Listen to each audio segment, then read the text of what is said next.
उपाध्यक्ष महोदय, वर्ष 2025 और 26 के बजट अनुमान जो माननीय मुख्यमंत्री महोदय ने प्रस्तुत किए हैं, उस संदर्भ में आपने मुझे बोलने का मौका दिया, उसके लिए मैं आपका आभार व्यक्त करता हूं। काफ़ी समय से बजट अनुमानों पर चर्चा हो रही है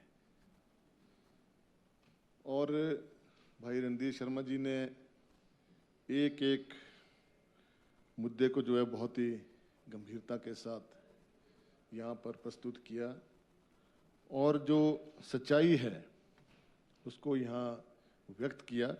उससे साफ जाहिर होता है कि ये बजट जो है दिशाहीन है, और दिशाहीन भी इसलिए है कि जब सरकार बनी थी उस समय मैं भी कांग्रेस पार्टी में था।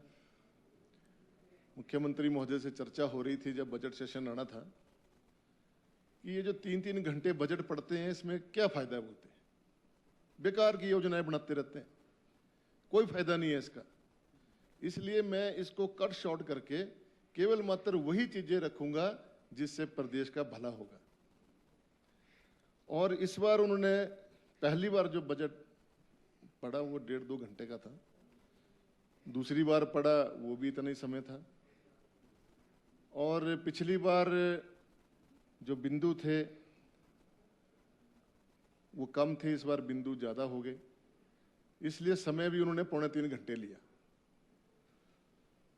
तो उन्हें समझ में आया कि बजट में जो योजनाएं बनानी पड़ती हैं तो उसमें समय लगता है और समय के साथ जो है इसका समय भी लंबा करना पड़ता है।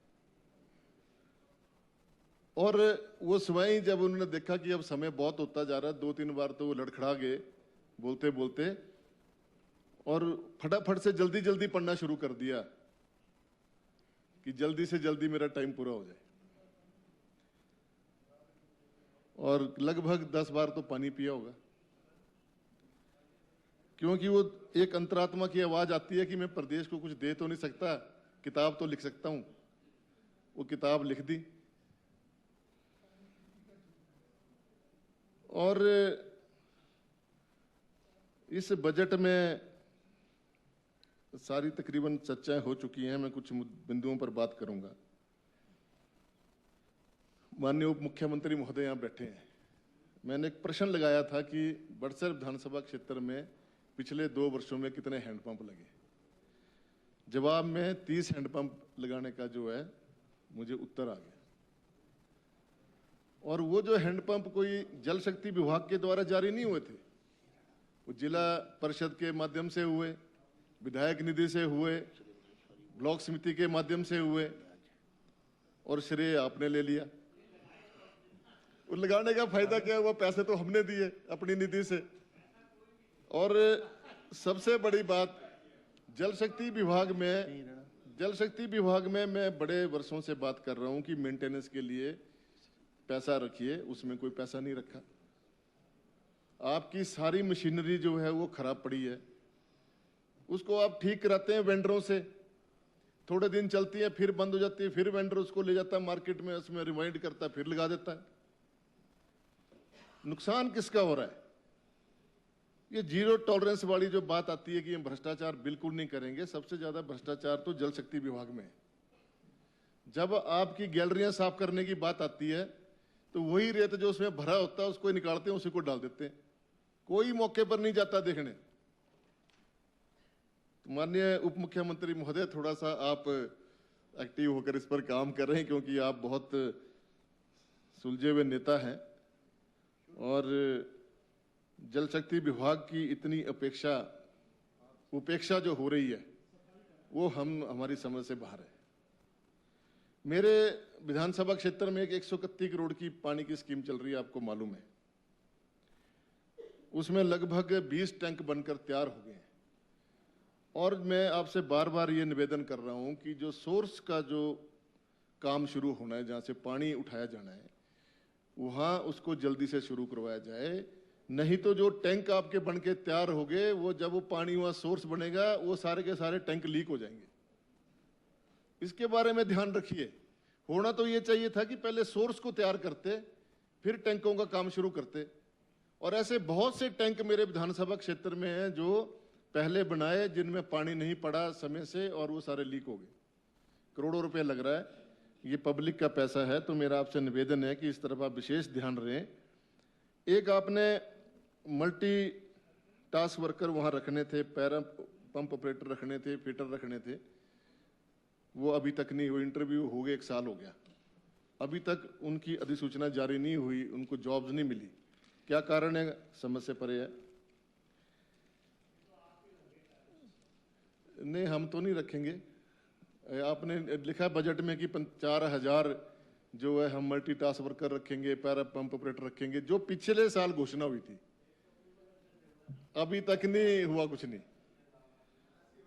और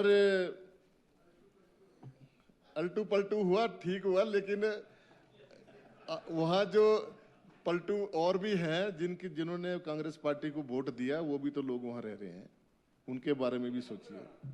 हमारे लिए मत लगाओ, जनता के लिए लगाओ। और दूसरा, आपने अभी यहां पर बरागटा जी बोल रहे थे कि आंगनवाड़ी कार्यकर्ताओं के पैसे बढ़ाए, पैरा ऑपरेटर्स के बढ़ाए, मल्टीटास्क वर्कर के बढ़ाए। ये तो हर बार ही बढ़ते आ रहे हैं जब से हम देख रहे हैं विधानसभा के अंदर। और बढ़ाते कितने? 500 रुपए, 300 रुपए, 200 रुपए। जो लोग सारा दिन काम करते हैं, नाम मल्टीटास्क वर्कर, नाम पार्ट टाइम वर्कर, और काम लेते हैं उनसे पूरा दिन, और डराते हैं उनको अधिकारी कि अगर काम नहीं किया आपने उसको निकाल दिया जाएगा। और उनको आप 500 रुपए बढ़ाकर वाहवाही खींच लेना चाहते हैं, ये कोई अच्छी बात नहीं है। सबसे ज्यादा जो दबाव विधायकों के ऊपर होता है विकास का काम करने के लिए। बजट में मैं देख रहा था कि बजट में तो कुछ करने को है नहीं, ना पीडब्ल्यूडी में पैसा है, ना जल शक्ति विभाग में पैसा है। एक महिला मंडल बनाना है, विधायक के पास आएंगे लोग। जंज घर बनाना है, विधायक के पास आएंगे। शमशान घाट बनाना है, विधायक के पास आएंगे। कम्युनिटी हॉल बनाना है, विधायक के पास आएंगे। उसमें आपने कुछ बढ़ोतरी नहीं करी। और सबसे ज्यादा दबाव विधायक के पास होता है, आपके पास डेवलपमेंट के लिए पैसा नहीं है। केंद्र प्रायोजित स्कीमें हैं, वो चलती रहेंगी अपने समय के अनुसार। वो कभी उनके टेंडर हो रहे हैं, कभी कैंसिल हो रहे हैं, कभी समय पर हो नहीं रहे। तो आपको विधायक नीति की तरफ विशेष ध्यान देना चाहिए था। आपके इतने सारे विधायक पार बैठे हुए, आप कम से कम मुख्यमंत्री जी को सलाह तो दे देते। बरागटा जी बोल रहे थे कि भी आप सुझाव दो, तो मेरा तो यही सुझाव है कि दोबारा से अवलोकन किया जाए और विधायकों की जो क्षेत्रीय निधि है उसको बढ़ाया जाए। और साथ में हमारी ऐच्छिक निधि। और सबसे ज्यादा अब होता क्या, सत्ता के समय में तो ट्रांसफर के लिए लोग, मास्टर लोग जाते हैं विधायकों के पास, और आजकल हमारे पास आते हैं बीमार लोग। कोई कैंसर का पेशेंट है, कोई किडनी का पेशेंट है, कोई ब्रेन ट्यूमर का पेशेंट है, और वो आते हैं हमारे से आर्थिक सहायता मांगने। किसी बच्ची की शादी है, वो पैसा मांगने आते हैं। तो हम ऐच्छिक निधि में से पैसा देते हैं। आपने वो भी नहीं बढ़ाई। ठीक कहा आदरणीय रणधीर शर्मा जी ने, कम से कम 25 लाख तो करते और 3 करोड़ तक हमारी विधायक निधि को बढ़ा देते, तो शायद हम अपने अपने क्षेत्रों में विकास का काम करवा सकते। इससे आपने महरूम रखा। और सबसे बड़ी बात, यहां पर अनुसूचित जाति से हमारे 17 विधायक चुनकर आते हैं। आदरणीय जयराम ठाकुर जी ने एक परंपरा शुरू की थी कि हर विधायक अनुसूचित जाति के माध्यम से विधायक प्राथमिकताएं देंगे, और हम भी देते थे। और उस प्राथमिकता को ही खत्म कर दिया। और अनुसूचित, उसके माध्यम से जो अनुसूचित जाति के जो हमारे क्षेत्र होते थे, वहां पर छोटी छोटी पानी की स्कीमें बना लेते थे, छोटी सड़कें बना लेते थे, पुल बना लेते थे। आपने वो स्कीम ही खत्म कर दी। तो अनुसूचित जाति के जो लोग हैं वो ठगे हुए से महसूस कर रहे हैं अपने आप को कि इस बजट में उनके लिए रखा ही कुछ नहीं है। ये बहुत बड़ा लैक है। और सत्ता पक्ष के जो विधायक हैं वो भी कुछ नहीं बोल रहे हैं। ये सबसे बड़ा चिंता का विषय है। माननीय अध्यक्ष महोदय, मैं तो ये कहना चाहता हूं कि इस पूरे बजट का एक बार फिर से अवलोकन कर लेना चाहिए। समय है अभी 3-4 दिन, और जो इसमें बिंदु छूट गए हैं उनको इसमें सम्मिलित करना चाहिए। अभी यहाँ पर अर्बन डेवलपमेंट की बात की जा रही थी। मेरे विधानसभा क्षेत्र में एक नगर पंचायत की अधिसूचना जारी हुई है। आनन फानन में नगर पंचायत बना दी, 3 पंचायतों को उसमें सम्मिलित कर दिया।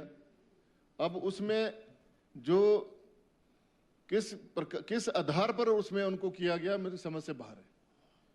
जो लोग किसानी करते हैं, खेतीबाड़ी करते हैं, उन गांवों को भी उसमें मिला दिया। और सबसे बड़ी बात तो ये देखिए कि एक गांव जिसमें 15 घर हैं वो उसमें से छोड़ दिया बड़ी पंचायत से। एक भगरेड़ी पंचायत से मगतेड़ी गांव जिसमें 50 घर हैं वो भी छोड़ दिया।